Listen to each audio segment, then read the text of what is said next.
Pause real quick. If you're from DC, or you love DC, this one's for you. Welcome to the People's Voice DC, a podcast where the city speaks for itself. Not just politics, not just headlines. We're talking real life, community life, DC life. From the metro rides to the murals on the walls, from classrooms to corner stores, from church basements to community meetings. This is where conversations actually happen. We talk about what matters: housing and money, mental health and healing, culture, music and creativity, faith, purpose, and finding your way, relationships, parenting, and growing up in the city. Yeah, we talk politics too, but only because policies affect our everyday lives. This show is presented by Rising Voices of Politics and founded by Reverend Michael Campbell with one goal in mind: give the people the mic. And when we say the people, we mean everybody. Young folks with big ideas, creatives with something to say, parents holding it down, leaders in the making, and anyone who's ever felt like their voice didn't matter. Trust, it does. No fake debates, no talking down, no boring energy, just real conversations, good vibes and perspectives that feel like home. Catch us live every Wednesday at 6 p.m. on YouTube and social media by searching The People's Voice, DC, or Rising Voices of Politics. Miss the live show? It drops the same night at risingvoicesdc.org, and you can listen anytime on Spotify. So whether you're on your phone, in the car, in the dorm, or just trying to feel connected, tap in, tune in, and be part of something bigger. This is The People's Voice, DC, the city, the culture, the conversation. And yeah, the people got something. Welcome to this edition of The People's Voice DC. Listen, we got Madam Leanne Scott in the building. She is coming up in just a moment, but it's a lot that we had to cover. We just had our petitions have been sent in, have been turned in, should I say. There were some folks who made the cut, and there were some folks who missed the cut. It doesn't mean they were bad folks, but they missed the cut. They not on the ballot. So, we're getting down to the nitty gritty in our city. Like, listen, inbox us, message, leave a comment, send me a text. Who you support? Let me know. Right here on The People's Voice DC. You know what? I'm probably going to get in trouble for saying this, but you know me. I'm going to say it anyway. Listen, I even got sued for the reporting that I have done this election season. So, listen, just stay tuned. But we got Madam Leanne Scott in the building, and we will hear from her right after this. I've been an advocate 2016 when I was homeless. I have been blessed enough since that time to have helped house over 300 families in the city. I've helped the mayor, council. Well, thank you for your concern about our residents who are experiencing homelessness. Some of them are native to Washington, D.C., some to Washington, D.C., because we are the capital and the seat of government. I've been proud of over my 8 years as mayor to Hensop approach to doing that. You'll see that we've driven down family homelessness by more than 70%. Today we're tired. We're here because we're tired. We're here because there needs to be accountability. We're here because you don't get as the mayor to deflate the number of homeless people in your city when it's convenient for you. Agree that we have a major problem in Washington, D.C. as it relates to homelessness? We have 221 people as of today's count who are living on the street. We know damn well it's way more than 221 homeless people in this city. January's point in time count of homelessness was what? 5,000, 4,922, basically 5,000. So you mean to tell me between January to now we only had 221 homeless people? We have outreach teams that are out and across all 8 wards. This all began before dawn this morning when social workers and volunteers from various nonprofits came here to try to provide assistance to the more than 50 people experiencing homelessness who are living in tents. My tent is over there. I see it's fenced up, but they're probably going to come destroy the things. And no one wants to get discriminated against in the shelters. First of all, monkeypox is in here. Me, and I've had housing since 22 to 52. This has just happened to me, so I know as is the government. And most of them are Muslims. They don't want to house them. Religious discrimination as well. But the old Harriet Tubman shelter is the old morgue. And then because of the convicted felon program and et cetera, especially from Northwest, you get victimized in the shelter. They steal your things. We spoke to Councilmember Robert White, who was here this morning, one of the council members calling for this to be postponed. Here's what the council member told us just a few hours ago. For that, most people who are leaving here today don't know where they're going, and that's an indication that we have some real problems in our system. The people who are being cleared out of here are not going into housing, almost no one into even temporary housing, but at the same time, we have enough housing vouchers to house every single person here. Folks here have been approved for housing vouchers for years. Instead of spending our efforts on things that make encampments worse, let's spend our efforts and time fixing the problems, fixing this backlog. That's where our focus has to be. They're pushing everybody, they're busting us, boom, boom, boom, and not giving them housing and not giving them appropriate identification or case management to get it. Mayor Bowser needs to answer for her comments. If she won't help the unhoused, the crime, the drugs, the violence, the 17-year-old that just got shot, what, Tuesday in front of the high school, then she needs to go. She don't care about our communities and our people, then she needs to go, because this ain't just about bike lanes and luxury apartment buildings and Starbucks. This is about life and death.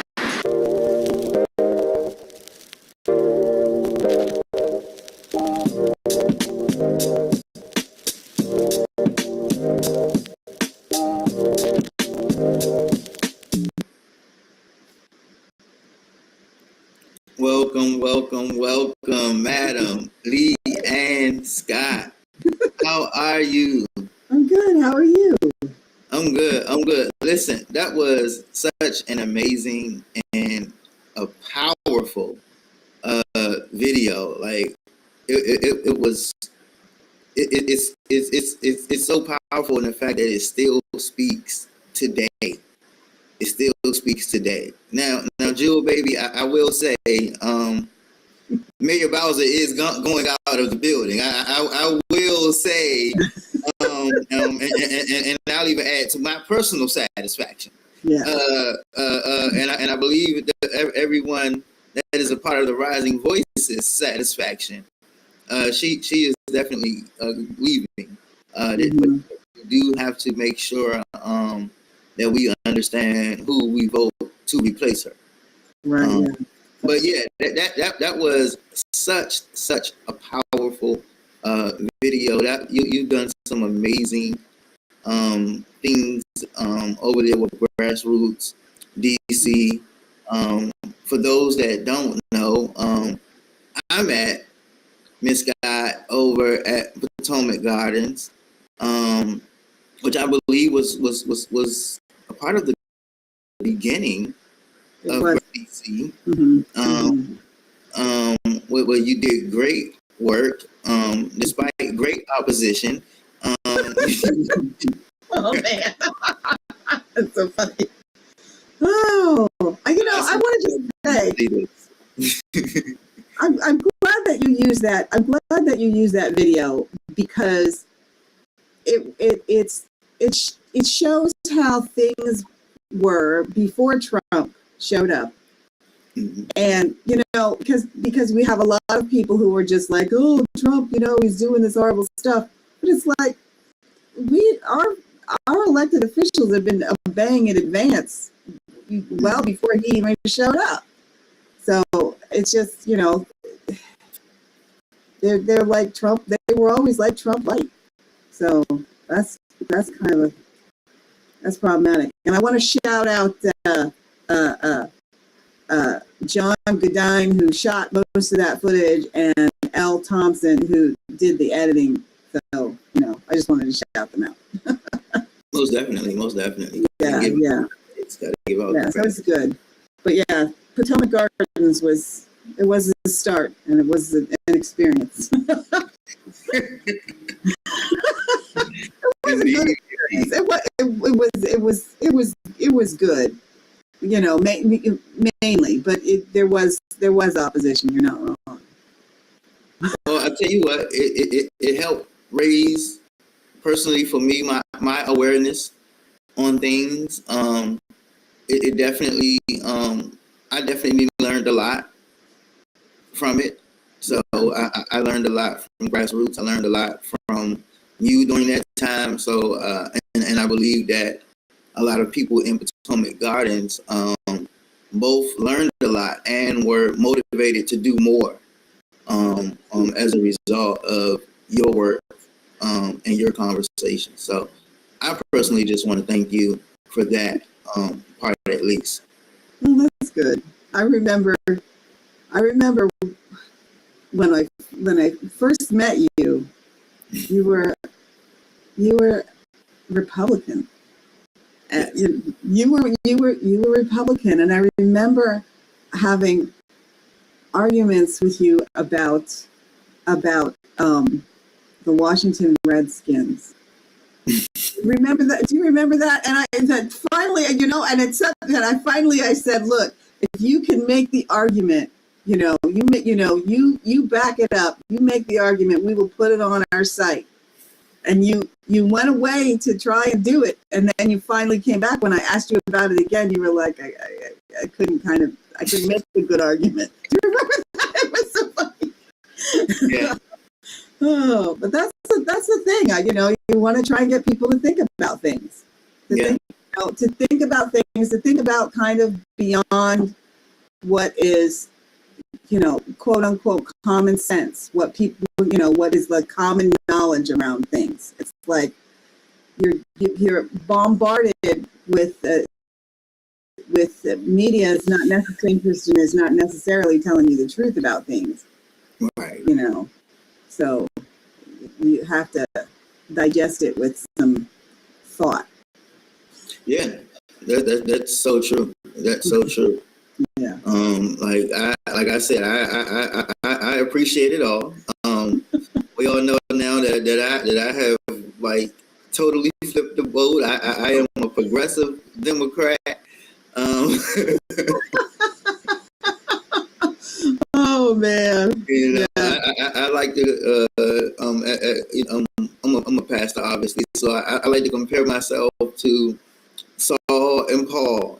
I went from crucifying my own people to fighting for my own people, and I thank God for that transition. Mm-hmm.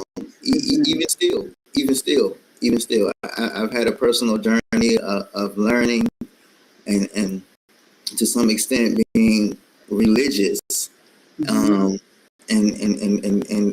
to a journey of unlearning, and then relearning truth, and now I consider myself more so spiritual, and someone who more so hates religion. Ah, there we go. It's still a journey. I'm still learning every day. But I'm so grateful for the things I have learned. Yeah, religion is really that's an interesting thing, because I totally get how folks who, especially when you're challenged in life and you're struggling, that you really want to believe and have some faith that there's somebody's guiding and helping you out and whatnot. So I don't want to knock that for folks, but there's so many ways in which religion has also been a part of this system that teaches people things that are not in their best interest. That's the thing. It's really it's struggleful, right? It's struggleful. Yeah. I can tell, yeah. Yeah, that's for sure. But let's talk about grassroots DC. You know, Oh. that's kind of Yeah. what grassroots DC does. It kind of exposes things and tells truths. That's what we try to do. Yeah. So yeah, what gave you that vision, and how did this come about? Well, it. I want to say it started with like media production training, right? I have worked for a bunch of nonprofits running programs, teaching people how to create their own media, and it's frustrating because we have like this kind of nonprofit industrial complex here in DC, and I would go to there'd be one nonprofit, get a program started, and then they like lose funding for it, or their priorities would change, and so then they would shut it down, and I would go to another one, and I went to like 3, where I was like teaching people stuff, and the last time I moved to another one, I said, well, if this gets shut down again, I'm going to start my own, right? Nonprofit, I'm going to start one myself. Because, it was crazy. You got to the point where I would be running into former students in the street, and they would be like, "Where are you now? Because I need to learn this program." That kind of thing. It was ridiculous. So that's what that was the thing. But it's not just about the training on the media.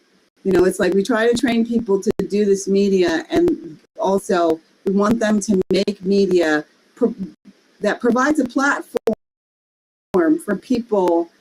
It provides a platform for people in the under-resourced, the over-policed areas, for and all of the communities that are like traditionally oppressed and whatnot. Because the mainstream media, the corporate-owned media, is not going to tell those stories authentically. They're not going to, if they tell them at all, they're not going to do a good job. They're not going to be accurate. They're not going to, all of that. So that's what we're about. We work a lot with, activist advocacy organizations and nonprofits who, I got to say, are left-leaning mainly.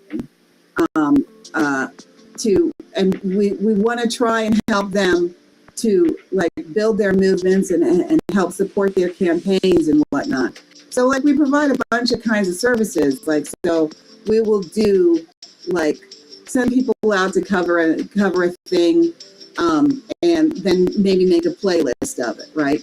So like we have this big ass playlist of when Deon Kay was killed, some years ago by the police, and they had the community had a really, really good speak out and a vigil, and we have a good playlist, and that of course shows Deon Kay in a different way than you would get from a lot of, and also speaks to, why young people might be walking around with a gun, right? Because they don't necessarily feel safe. They're not safe from the police, and you go into a neighborhood that that your neighborhood might have a beef with or something, or you're just dealing with folks who that thing where you feel like somebody's following you. There are reasons why people will carry guns, and dag on it, Yeah, I've been in DC long enough. I remember when there was a period of time when handguns were in fact illegal in the District of Columbia, and then the forces of the right, and because of the influence of the whatnot, managed to there was a Supreme Court case, and they overturned our law that we put into place, and now the cops are running around, trying to make sure nobody, none of the black kids have guns. I just it's crazy. It's like they're going to make sure that it's legal, but we want to make sure that only some folks, certain folks, yeah.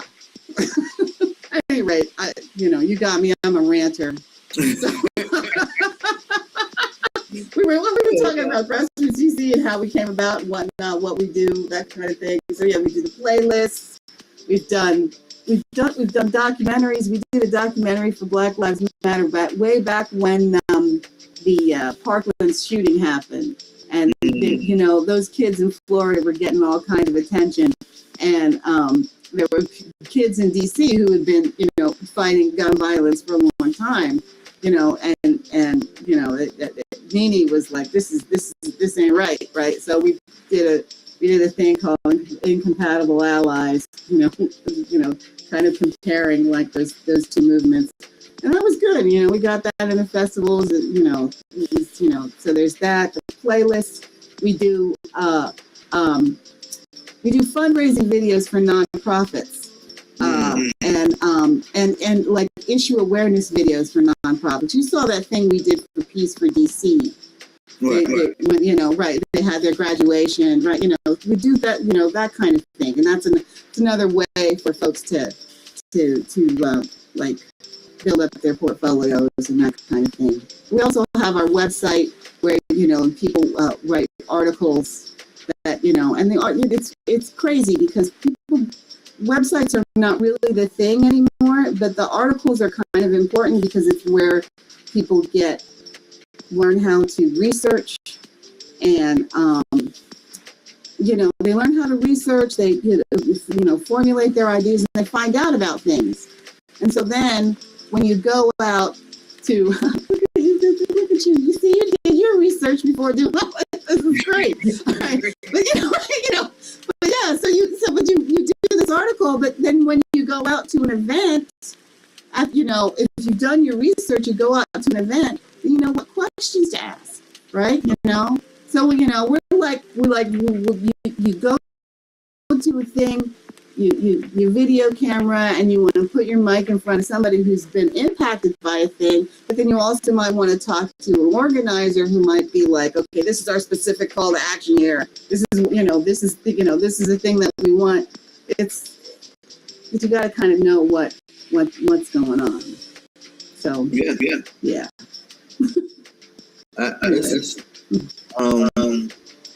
It's real.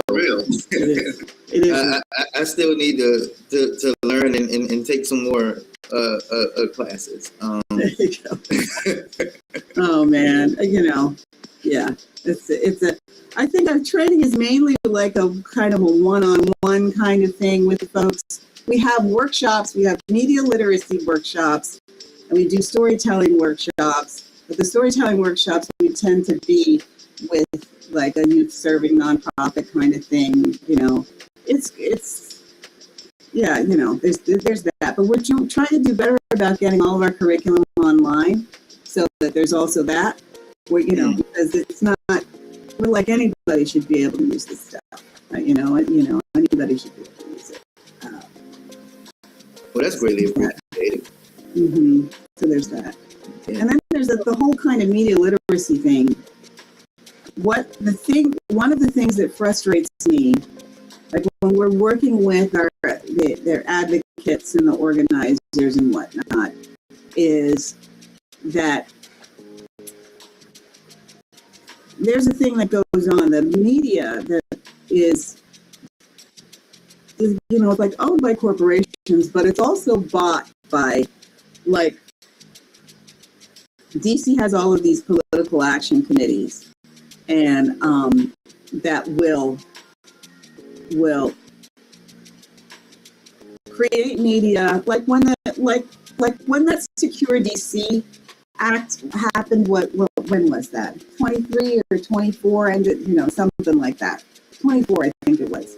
Yeah, that was part of that Omni bill. That omnibus bill, right? Exactly. Which it's like, yeah, let's forget all of the games that we made. With Black Lives Matter. We gotta reverse all of that sort of thing, because they wanted to defund the police and do more better. We want to do violence interruption, and we want to send out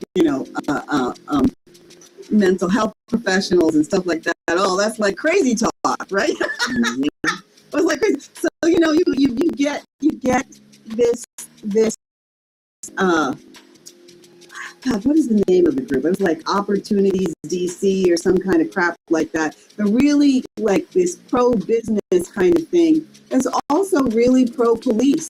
And they would send out postcards to registered and likely voters about, well, this is why, you should support this omnibus bill and, well, all of this kind of. Right, exactly. So, it's like you don't even really necessarily know what you're up against, Yeah, I'm getting on the YouTube and seeing ads coming in from these folks, because it's like, yeah, it's like, yeah, you don't even know, so it's like, there you are, you're trying to inform people about what's going on and whatnot, but you don't have the money or the reach to, to send that stuff out, that kind of thing. And then local friggin' news, which, which I hate to say, the old people who all of them friggin' vote are still watching, Fox News and, all of those right?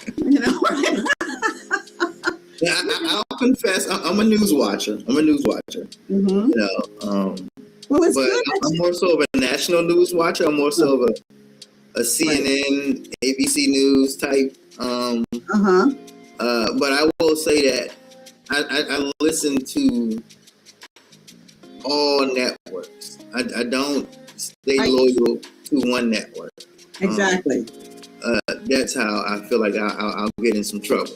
Right. Yeah. No. I totally agree with you. And the thing that I think actually for me that is important about the like the legacy media, the ABC, the CBS, the NBC, the Fox, all of those things, is the MSNBC, the CNN, whatever, is that those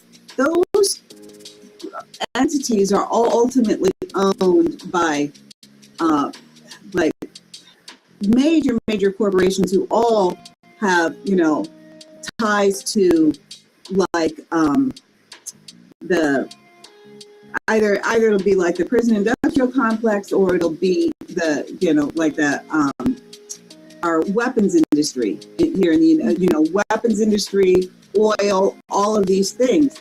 So you're going to and they have this way of like structuring their coverage and going top down with folks about what you can kind of say and what you can't kind of say and whatnot. But the thing about it is, it's good to know where their heads are, right? They also own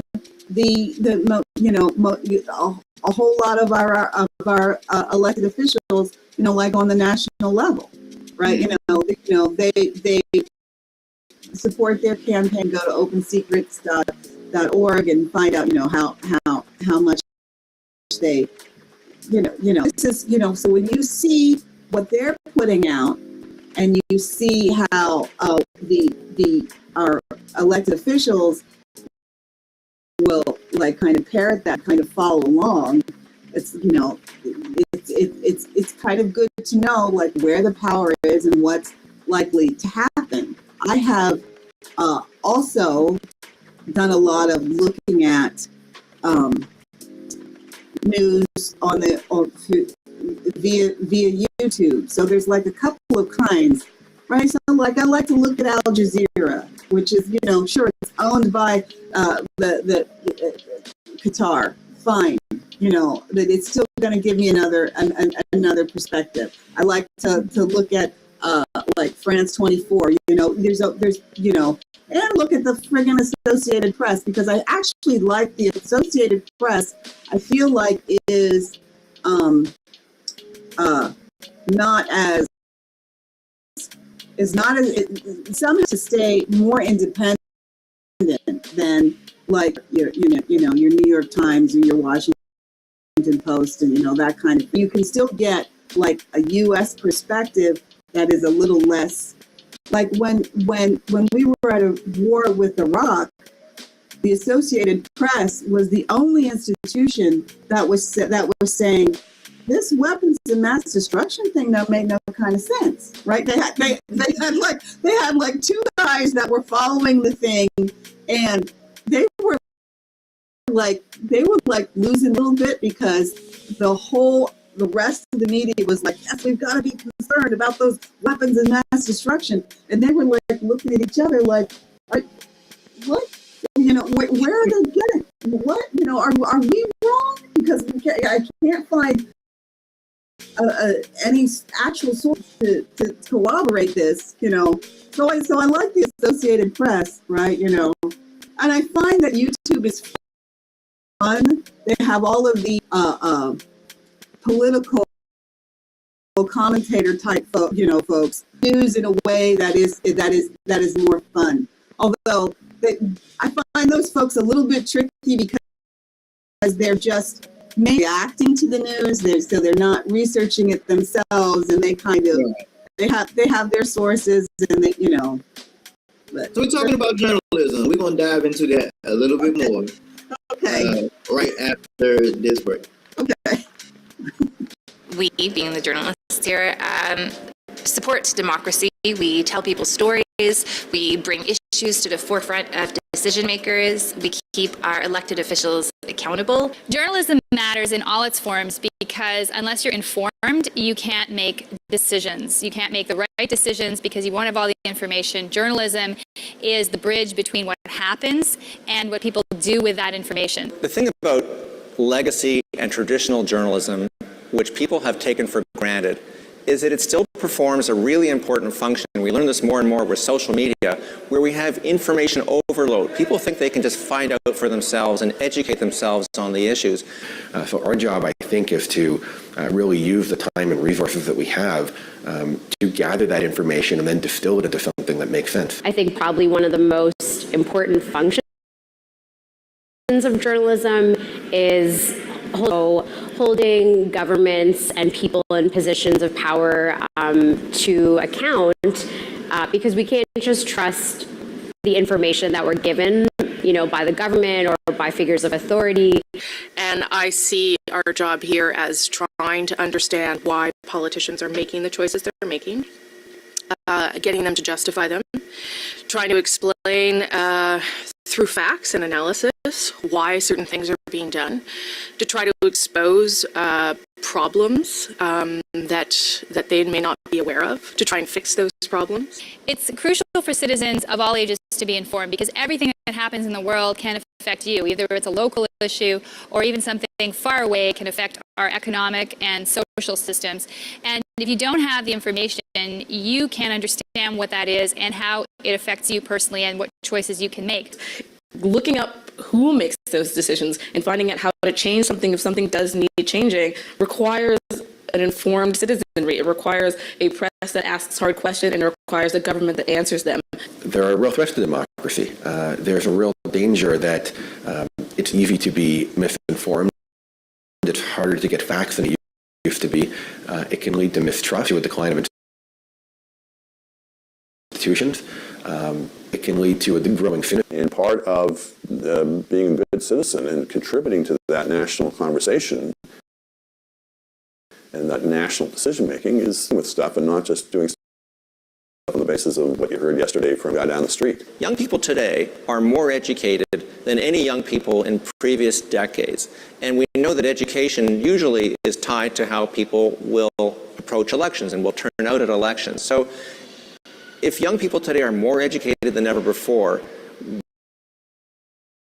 one of the things they have to do is educate themselves about government and about what's going on behind the scenes. Being informed about the world keeps you informed about your life.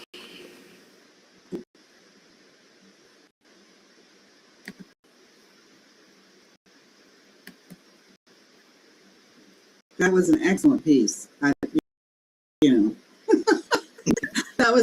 was an excellent piece. It covers like all the so many bases around the importance of journalism. They're not wrong. And we are living in such a crazy time that, you know, we're living in such a crazy time on so many levels, but it's like, you do feel like you should be able to, you know, get on the internet and get your answers. But that's the thing. What on there can you trust, right?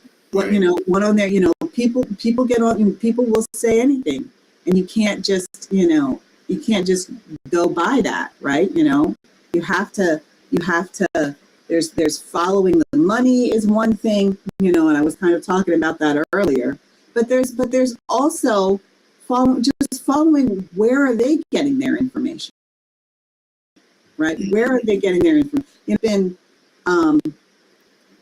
following the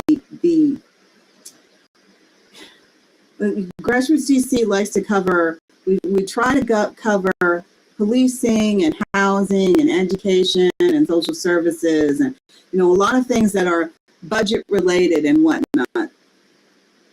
And we can get a lot of our information on the at dc.gov around the legislation that's being passed.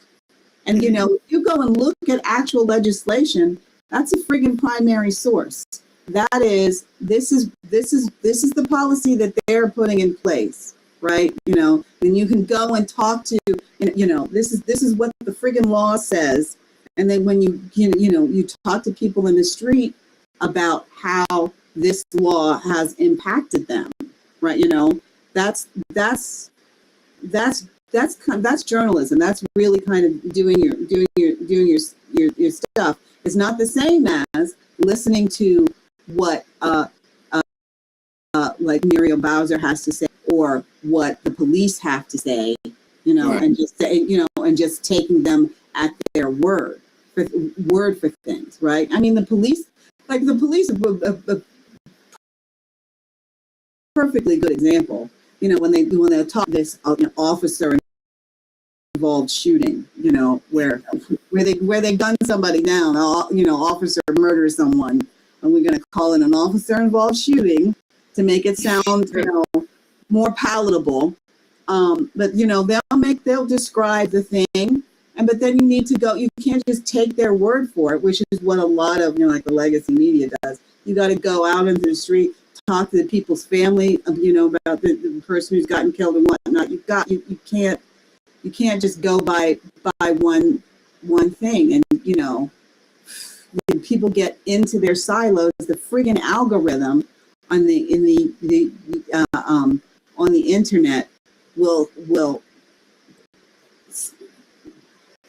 put things up, you know, on your feeds that they think you know, are going to agree with, that, you know, all that sort of thing. And this is how people get really confused, right? You know, that's the thing. This is why it's so important for you when you're talking about, you know, not just sticking to one news source. It's really important, right? You know, you really have to, you have to do that. But yeah, it's a. I think one of the things about journalism that I want to think that I want to believe that we're getting out of is that, you know, for the longest kind of time, there was this idea that that a journalist had to be, you know, quote unquote, objective, and that, you know, and that the way that they would, you know, rather than necessarily going to making sure you get to, you know, your primary sources for, you know, for your information and whatnot, they would say, well, we don't necessarily need a primary source. We just need to have two sides of an issue, right? You know, we have to. So then you have really decades of denial about climate change, because, you know, the news was saying forever and ever, you know, okay, we're going to put this, you know, this scientist up here who says climate change is a problem, but we're going to make sure that we have somebody on the other side who says, no, humans aren't causing it, blah, blah, blah, who naturally would be funded by, the fossil fuel industry, who probably owns part of the media source that was doing this thing. So there was certainly, an insistence that they get that side on there too. But, I think that we're getting a little bit away from that, right? Because the thing about it is, it's like, yeah, if you were to, that's fine. Get both sides on there, but then ask them, what the frick is your primary source on this? What, where are you getting this information?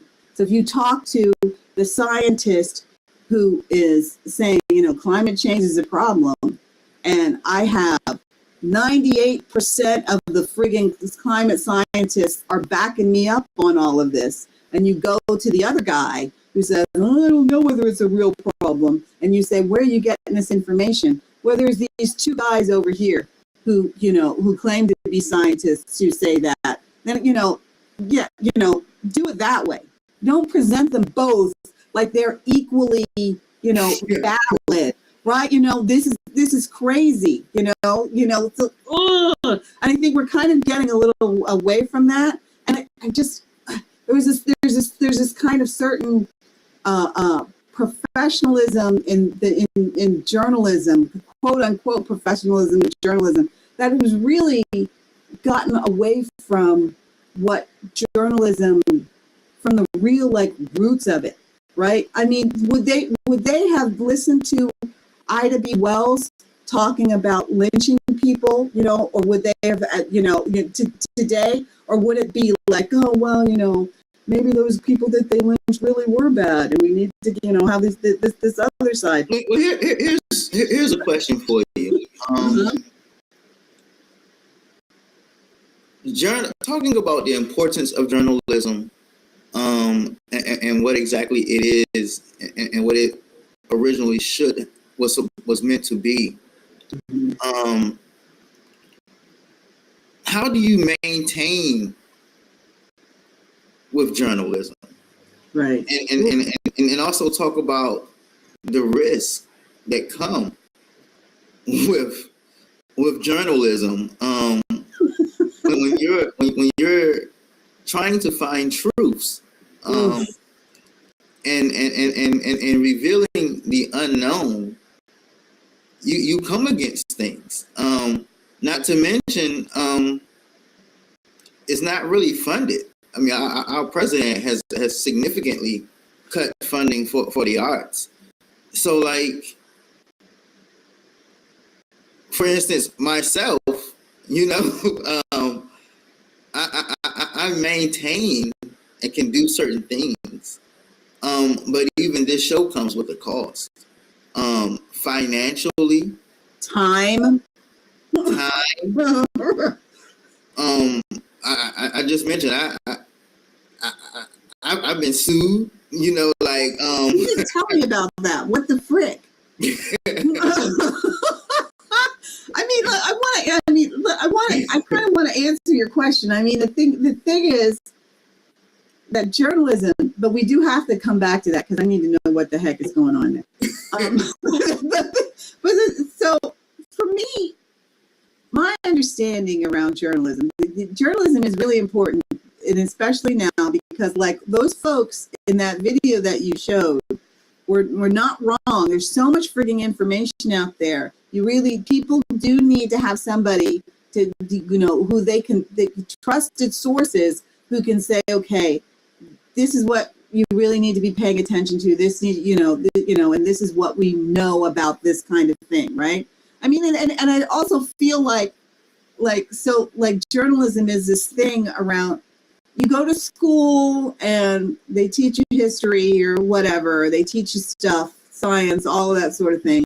You get out of, allegedly they teach you that. That's a whole other thing.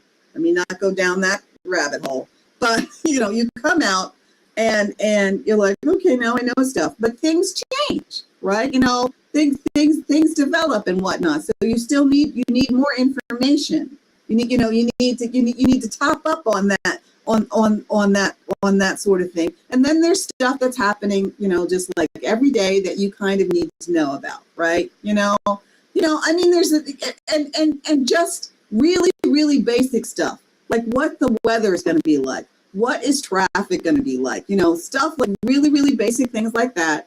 But then you also need to know, okay, I'm like with voting and with voting and legislation, right? You really, here we have our opportunity to replace our friend Eric Bowser. But now you want to make sure that you don't just put in another. You've got issues with this lady, then you want to make sure that you don't, so this is where then, there's all kinds of homework that you can do on your own. But wouldn't it be nice to have trusted sources who will say, okay, let's look at all of the candidates and say, and let's look at all the candidates and let's look at how they voted, right? Or let's look at all of the candidates and let's see how are their campaigns funded, right? And compare how those campaigns are funded with how they vote, right? And and have their votes actually made sense for you, or are they really good about making it sound like it makes sense for you, right? I mean, even I talk about looking at the legislation as a primary source, but the legislation, even the way that they word stuff in there irritates me, right? Even stuff like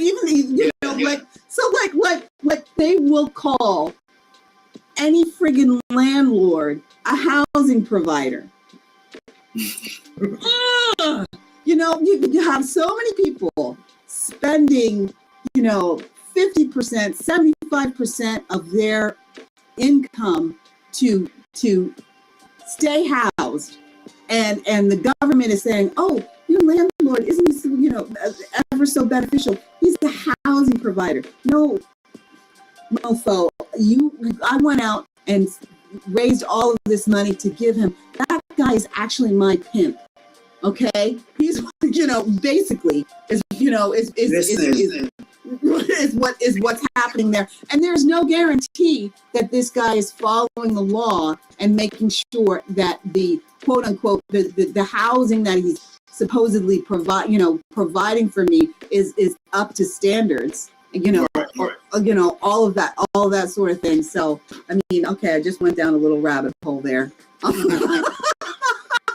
I was trying to talk about journalism. Oh my God! Oh Lord, I was trying to talk about journalism. I think I can't remember. I would. No. I mean, it's all tied up. We're coming to the end of our show, so we're trying to get it all together. And we promised to end with mixing in the role of media and journalism. Okay. And so let's you're diving into it. You're bringing us right on board. So don't you're doing great. So yeah, this is a world of mass media, of heavily influenced mass media. Yeah. And so certain things people just aren't going to report. Right. There's a guy who was running in this year's election by the name of Joe Jackson. A lot of people know him on social media for go-go or what have you, but he said something to me. He said, journalism can change the world. And I've been thinking about it ever since. Like, journalism has such an important role,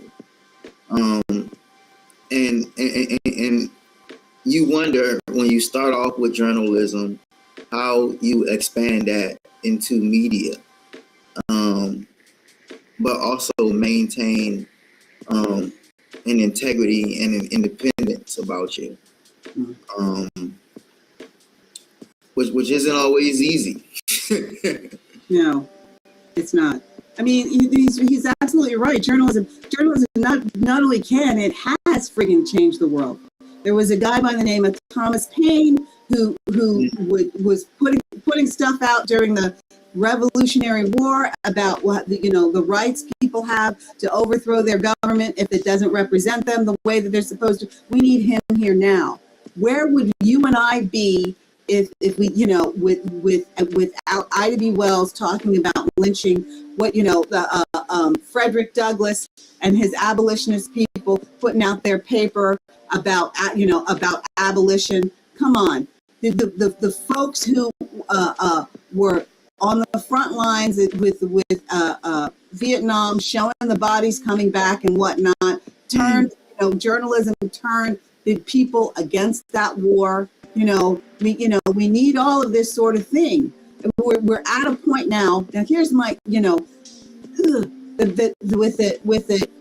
regular media has gotten us kind of desensitized in a way to all of the these bad things that are happening. So that's a real problem.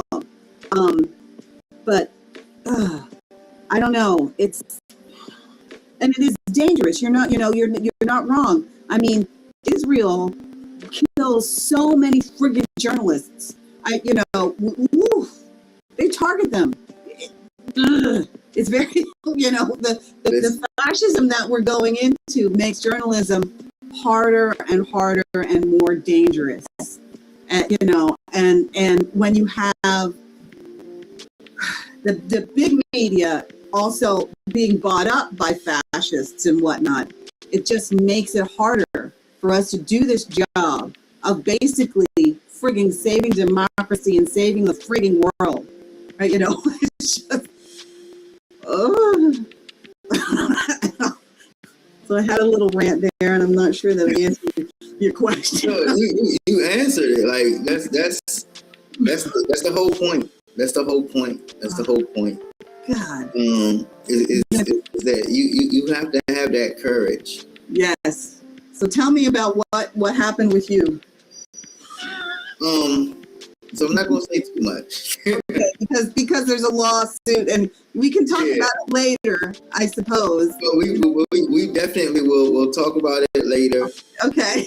And for my viewers, you know me. I promise you that you are going to get everything. Okay, that's cool. Okay.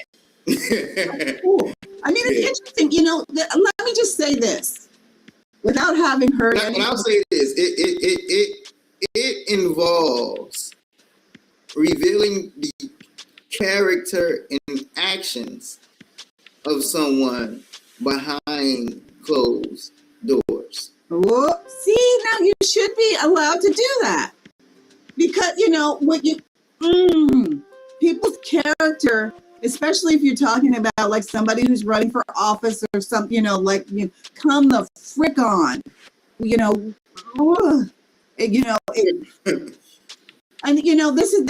the whole thing.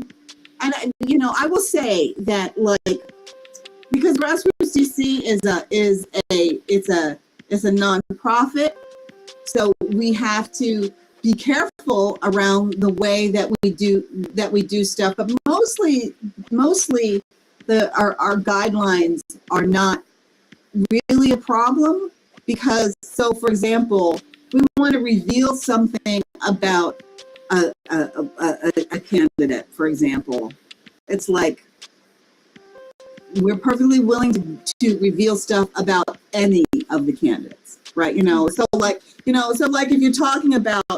you're talking about, okay, where's the money coming from? Let's reveal about all of them. And you can't say that we're being, particular to this one or that one, right? If it's like reveal all of the ways that they have voted on legislation. That's good advice. I like that. Right, exactly. Reveal, how all of the ways that they voted on legislation.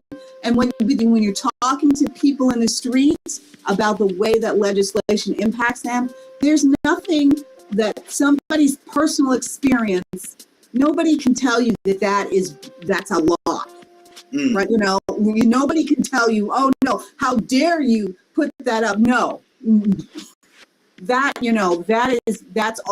what journalism is about, right? So there are lots of ways to get to the truth. If you are telling the truth, then it should not. There's a lawyer that can help you, right? Because there's, honestly, and we have I'm very confident in the First Amendment up in here.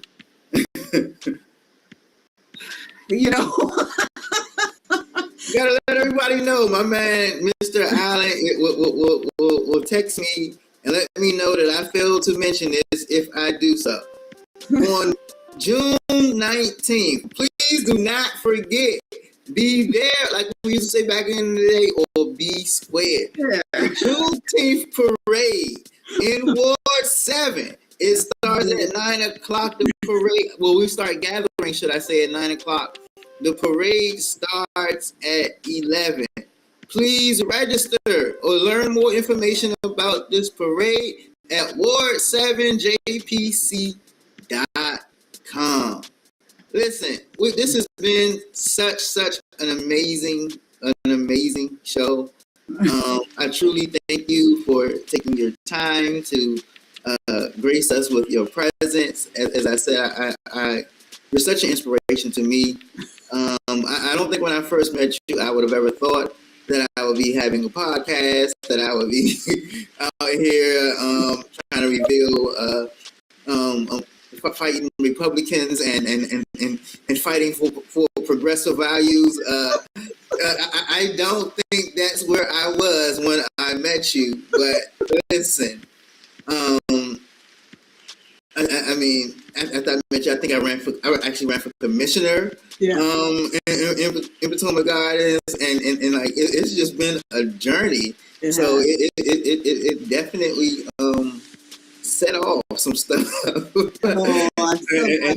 we'll see how far exactly God will lead this thing to go. But before we close, I let all of our guests have a minute to just say whatever you want to leave the show with. If something you didn't mention that you want to leave, how people can contact you or learn more, those types of things. But yeah, close us out. All right. Well, I will say that we, with Grassroots DC, we're in the process of developing a podcast of our own, and it's called Yet to Be Determined. Right, Yet to Be Determined. And the idea is we're going to start off the show with like a question. Like say for example, Will has Bowser's plan to increase Black home ownership worked, or will this city just keep getting paler and paler and paler? And then we talk about her plan, and we want to talk to like housing advocates about what they think will work and whatnot, that kind of thing. Put out calls to action for people to, what can they do to do, that kind of thing.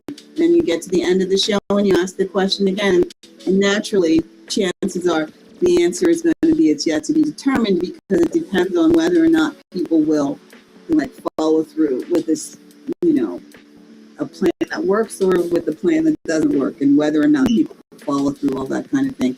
But this is one of those things, and I think that you and I should talk about.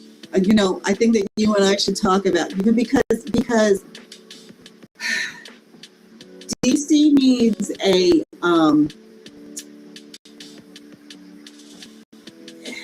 we need podcasters who understand local, DC things, right? There's this understanding that Washington, D.C. is just a federal city, and you come here and protest about federal things, which is important, but there are all of these natives and longtime residents and people who are making the city They're home, they're raising their kids, and we have all kinds of issues that also need to be dealt with. It's not just, shouldn't just be a stage for national politics. Not that that's not important, but we also, and I think that, as we try to develop our podcast, it's like, in my heart, I'm hoping that we will somehow be working together on making that a thing. Right? Right? So I look forward to that. And to your point, I was so, how sometimes you think you're just little old Mike and you're around people and you're like, oh my God, I'm in their presence. But I was graced to be in the presence of other elected congressmen and congresswomen. Mm-hmm. And to your point, just saying that there are 700,000 residents in DC, it shocks them. It amazes them. And I'm like, wait a minute.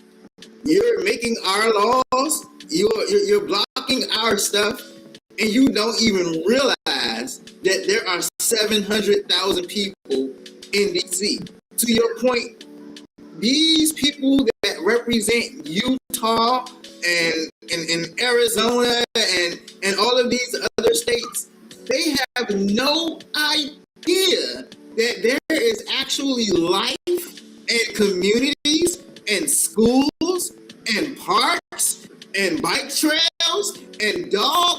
That, like, they don't understand that there is actually life in DC. And I'm telling you, we really have got to get more active in that department while we fight for statehood. The first step is letting people know all over this country that DC has people. Mm-hmm. DC has people. DC, oh my Lord, DC actually has people. That's the truth.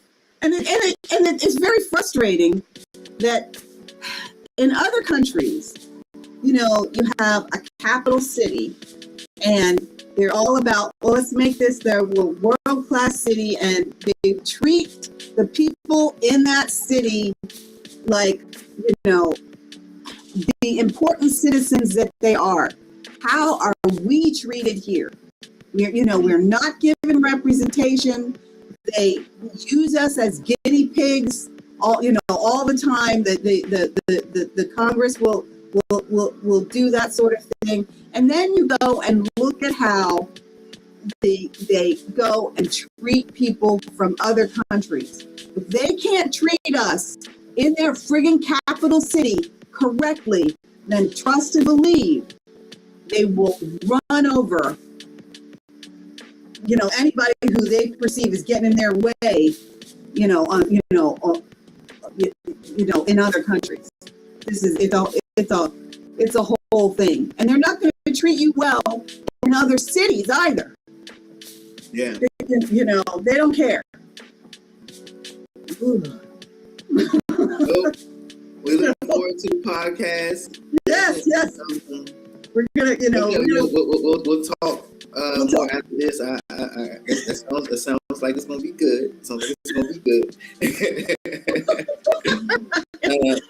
But while we close, for our viewers, if you're watching this, I know I have my students who have become expert stalkers.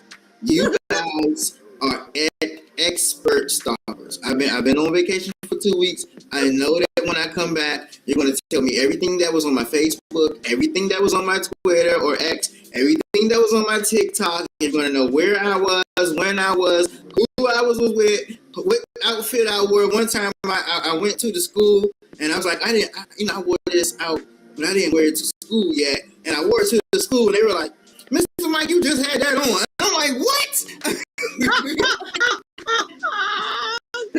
They're like, you're a repeat wearer. I was like, I'm a what? But, for all of my stalkers over there, an amazing opportunity. If I know some of you have told me that you are inspired, you want to get into it. Richard Wright has a great program specifically for journalism and media. So as you think about your next steps, if you're a parent or a guardian out there, or just a cousin or a friend or a neighbor, and a young person that is interested, I want to leave you with this amazing video that will give our kids an option that I didn't have growing up. A school that I can go to in high school and actually learn about media and production and journalism. So until next time, let's raise our awareness and let's fight for the arts and let's fight for independent journalists. See you next time. Thank you. Bye-bye. Did you know there is a journalism and media arts school in our nation's capital? Richard Wright Public Charter Schools has been guiding tomorrow's influencers for over a decade and has raised nearly $100 million in scholarships for their students. While continuing in that effort, at this year's Congressional Black Caucus event, the school's achievements were recognized by the members of Omega Psi Phi Fraternity Incorporated with a $10,000 donation. This contribution will help further Richard Wright's mission of uplifting the city's underserved youth through education, media arts, and journalism. We're creating those black journalists that's telling the true story. And they're right here in D.C. And we want to make sure we continue to do that. Stop by and visit us. With this outstanding track record of fundraising success, Richard Wright is expanding their efforts to support students by building transitional housing units for those displaced or moving between stable residences. In addition, Richard Wright Schools is also building a state-of-the-art to support broadcast journalism, theater productions, oratorical debates, and hosting student film festivals. With the support of its board members, media mogul Percy Master P. Miller, and social activist Marcia Dyson, this unmatched effort of innovation and outreach not only demonstrates the school's commitment to its students, but also to the community at large. Please partner with Richard Wright and support their passionate work to inspire, encourage, guide, and direct Washington, D.C.'s youth. All right, real quick, if you've ever yelled at your phone like, man, why nobody ever talks about this? Congratulations. This podcast is for you. Welcome to the People's Voice, D.C., where the city finally gets the mic. And now, this ain't one of those podcasts where everybody sounds smart, but nobody actually saying anything. We talk real life, D.C. life. The kind of conversations you have after work, on the metro, or when the group chat gets serious out of nowhere. Yeah, we talk politics, but don't worry. Nobody yelling over each other. Nobody reading off cue cards. And definitely nobody pretending they got it all figured out. We're talking housing, money, schools, mental health, culture, faith, purpose, relationships. Basically all the stuff that actually affects your life, but somehow never gets explained right. This podcast is powered by Rising Voices of Politics and founded by Reverend Michael Campbell. But listen, you don't gotta be a politician, a preacher, or an expert in nothing to belong